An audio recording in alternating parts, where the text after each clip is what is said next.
Welcome बच्चों, मैं are के सिंह ऑनलाइन क्लासेज में आप सभी का स्वागत करता हूं। और आज हम लोग देखेंगे क्लास 9th की वर्कशीट नंबर 45। बच्चों, हमने पिछली वर्कशीट में दो वर्कशीटों में नाजीवाद और हिटलर के उदय के बारे में जान चुके हैं। और उसके अगले स्टेप में हम ये जानेंगे कि जर्मनी, जो कि प्रथम विश्व युद्ध के बाद जर्मनी पे वर्साय की संधि थोपी गई थी, तो उसके बाद वहाँ की जो स्थिति खराब हुई, उसके बाद वहाँ क्या हुआ।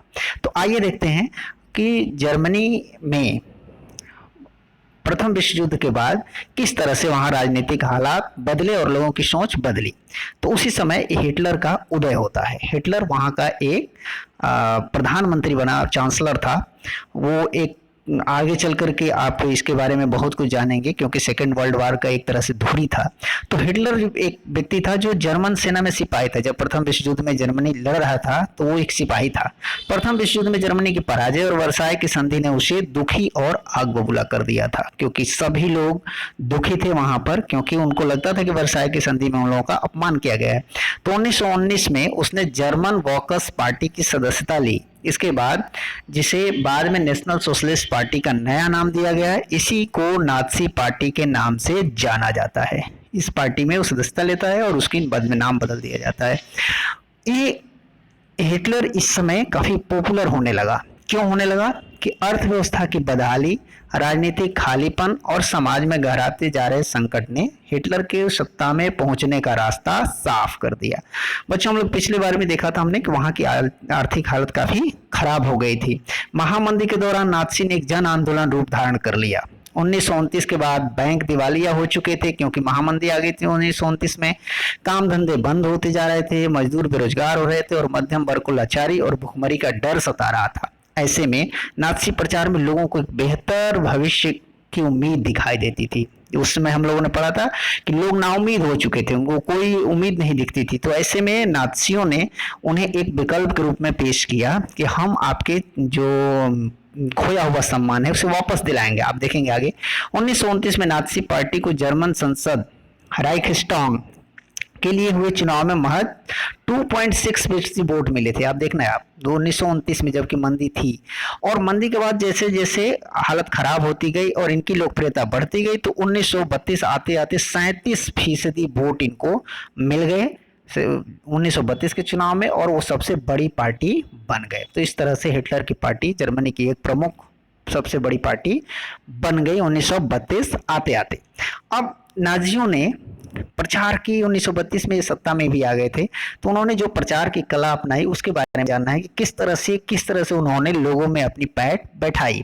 तो नाजी हिटलर जर्मन जबरदस्त वक्ता था, भाषण बहुत अच्छा देता था। अपने जोशीले भाषणों में एक शक्तिशाली राष्ट्र की स्थापना, वर्साय की संधि में हुई नाइंसाफी के प्रतिशोध और जर्मन समाज की खोई हुई प्रतिष्ठा को वापस दिलाने, बेरोजगारों को रोजगार दिलाने और नौजवानों को एक सुरक्षित भविष्य का आश्वासन देता था। यानी जो लोगों की समस्याएं थी और जो लोगों के भाव थे, उसको एक रूप देना चाहता था कि हम इस सारी चीजें हम दूर करेंगे। हिटलर ने राजनीति की एक नई शैली रची थी। वह लोगों को इकट्ठा करने के लिए आडंबर और प्रदर्शन की अहमियत समझता था। लोगों में समर्थन दर्शाने और परस्पर एकता का भाव पैदा करने के लिए नाथसियों ने बड़ी बड़ी रैलियां और जनसभाएं आयोजित की।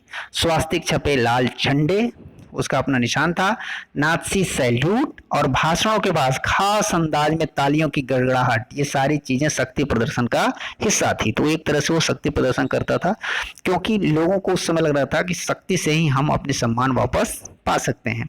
नाथसियों ने अपने धुआंधार प्रसार के जरिए हिटलर को एक मसीहा, एक रक्षक, एक अवतारी पुरुष के रूप में पेश किया। यह छवि उस समाज की को अच्छी लगती थी जिसकी प्रतिष्ठा और गर्व का एहसास चकनाचूर हो चुका हो, जो एक भीषण आर्थिक एवं राजनीतिक संकट से गुजर रहा हो। ठीक है, तो आइए देखते हैं इसके आगे लोकतंत्र का ध्वस्त होना।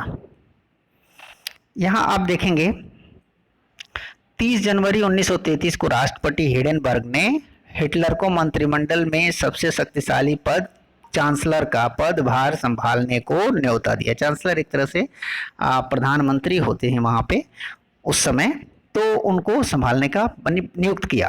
ठीक है।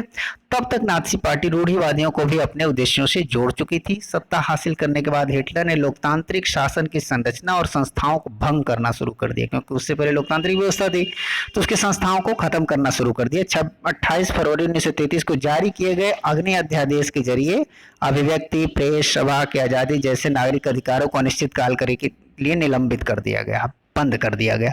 3 मार्च 1933 को विशेषाधिकार अधिनियम इनेबलिंग एक्ट के जरिए हिटलर को संसद को हंसिए पर धकेलने और अध्यादेशों के जरिए शासन चलाने का निरंकुश अधिकार मिल गया। उसने एक तरह से संसद को भी अबस्टेन कर दिया, किनारे कर दिया, और स्वयं सारा अधिकार अध्यादेशों के आधार पर करने का अधिकार प्राप्त कर लिया।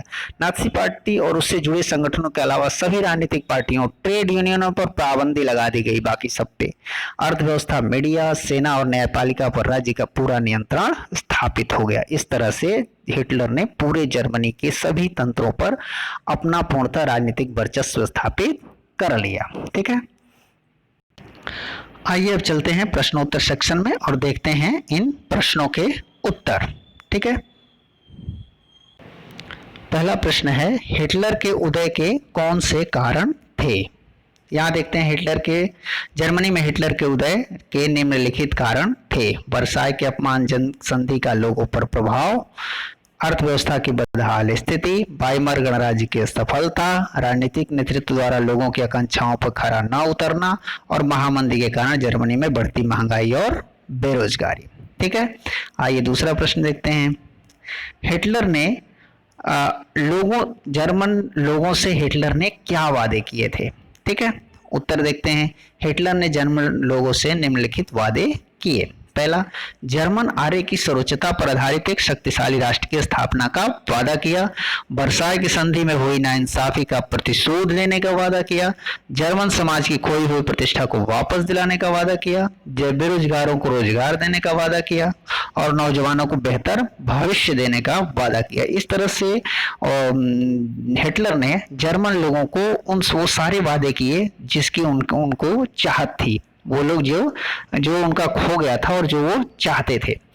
तीसरा प्रश्न है, पूरे देश में नियंत्रण स्थापित करने के लिए हिटलर ने कौन कौन से कदम उठाए? पूरे देश में नियंत्रण स्थापित करने के लिए हिटलर ने निम्नलिखित कदम उठाए।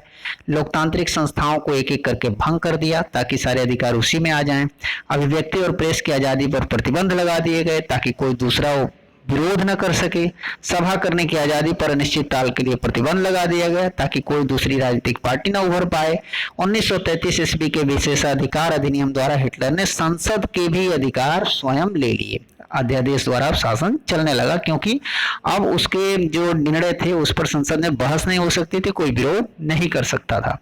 राजनीतिक पार्टी और ट्रेड यूनियन पर भी पाबंदी लगा दी गई और इस तरह से अर्थव्यवस्था, मीडिया, सेना और न्यायपालिका पर राज्य का पूरा नियंत्रण स्थापित कर लिया गया। ठीक है, आइए चौथा प्रश्न देखते हैं। क्या मीडिया पर प्रचारित बातों और विचारों से प्रभावित होते हैं? कोई एक उदाहरण दीजिए। तो ये हम पर्सनल है तो आप इसे खुद भी लिख सकते हैं। आइए देखते हैं इसका मॉडल उत्तर क्या लिखा हुआ है हमने। मीडिया लोगों तक संदेश पहुंचाने का जबरदस्त माध्यम है। यही कारण है कि हम सभी मीडिया पर प्रचारित बातों और विचारों से कहीं ना कहीं जरूर प्रभावित होते हैं, चाहे पॉजिटिवली हो चाहे नेगेटिवली हो। मीडिया द्वारा समाचार विश्लेषण, परिचर्चा, भाषण, फिल्म, विज्ञापन आदि के द्वारा जनमानस को प्रभावित करने की कोशिश होती है। अब उदाहरण के लिए कोविड-19 से बचाव के संदर्भ में मीडिया द्वारा सूचनाएं लोगों तक पहुंचाई गई कि किस तरह से हम कोविड-19 से बचाव कर सकते हैं, कोविड-19 किस तरह से फैलता है। तो ये मीडिया द्वारा हमें जानकारी मिली जिसका हम सभी पालन करते हैं ताकि स्वयं को और अपने परिवार को तथा देश को इस महामारी से सुरक्षित रख सके। यानी इस तरह से मीडिया के बातों और विचारों से हम भी प्रभावित होते हैं। ठीक है, आइए अब चलते हैं वर्कशीट के अंत में दिए हुए संदेश के बारे में। कोविड के संदर्भ में उचित व्यवहार संबंधी संदेश। 2 गज अथवा 6 फीट की शारीरिक दूरी का पालन करें। बच्चों, पिछले वर्कशीट में भी हमने इस पर चर्चा की थी कि हमें जब भी किसी दूसरे से मिलते हैं तो आपस में 2 गज या 6 फीट की दूरी, शारीरिक दूरी का पालन करना चाहिए। इसे हम यूं समझ सकते हैं, हम अपना हाथ आगे की तरफ उठाएं और सामने वाला भी अपना हाथ सामने की तरफ उठाए और इतनी दूरी हमें मेंटेन करनी चाहिए कोविड-19 से बचाव के लिए। तो चलिए हम खुद भी इसका मेंटेन करेंगे, इस चीज का पालन करेंगे और अपने परिजनों और दूसरों को भी पालन करने के लिए प्रेरित करेंगे, तो ताकि हम स्वयं का, अपने परिवार का, अपने समाज का और पूरे देश का कोविड-19 से बचाव कर सके। तो उम्मीद है आपको ये वर्कशीट अच्छे से समझ में आ गई होगी। तो चलिए कॉपी कलम निकालिए और इस वर्कशीट को पूरा करके अपने सर जी को भेज दीजिए ताकि वो चेक कर सकें कि आपने कितना कुछ सीखा है। मिलते हैं अगले वर्कशीट में, तब तक के लिए घर पे रहें, स्वस्थ रहें, खुश रहें। धन्यवाद।